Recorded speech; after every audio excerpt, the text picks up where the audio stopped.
hi guys आज चाहिँ हामीहरू रोटी खाने तयारीमा थियौँ घरमा रोटी बनाउने सेलरोटी बनाउने भनेर अनि भिजाएको चामल म र मेरो बुढा चाहिँ कुटाउन लग्यौँ त्यही चतुर लाइनमै छ नि त घर छेउमै कुटाउने ठाउँ मेसिन अनि त्यहाँ गयौँ त्यहाँ गएको त्यहाँ फेरि आएँ त्यहाँ के भन्छ आन्टी नै हुनुहुन्न थिएन रहेछ कि त्यहाँ गरिदिनु हुने अनि त्यसपछि चाहिँ पर्खेर रुँगेर अनि उहाँ आउनुभयो अनि गरिदिनु भयो गरिदिइसकेपछि चाहिँ एकैछिनमा भएको कि अनि त्यसपछि घर फर्क्यौँ मजालाई हल्लाउँदै ल्याउँदैछु है अनि त्यसपछि घर ल्याइसकेपछि चाहिँ मामु भेना भएर पुरै त्यसलाई त्यो घिउहरू चिनीहरू राखेर मोल्नु भयो के राखेर मोल्नु भयो त्यो चाहिँ मैले भिडियो बनाउनु पाइनँ बिकज आई वाज बिजी मैले बिर्सेँ पनि कि त्यसपछि त एकैचोटि त यी रोटी पोल्दै गरेको भिडियो आयो होइन अनि यो चाहिँ म अब खाना लागेको छु होइन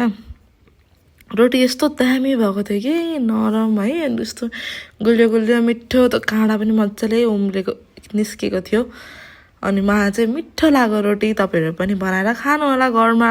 हामीले चाहिँ यत्तिकै के अब कस्तो रोटी खानु मन लाग्यो होइन अनि त्यसपछि बनाऊँ न त घरमै भनेर बनाएँ एकैछिनमा बनाइ पनि हाल्यौँ खाइ पनि हाल्यौँ अनि मिठो पनि भयो सो गाइस यति नै मेरो आजको mini vlog thank you by by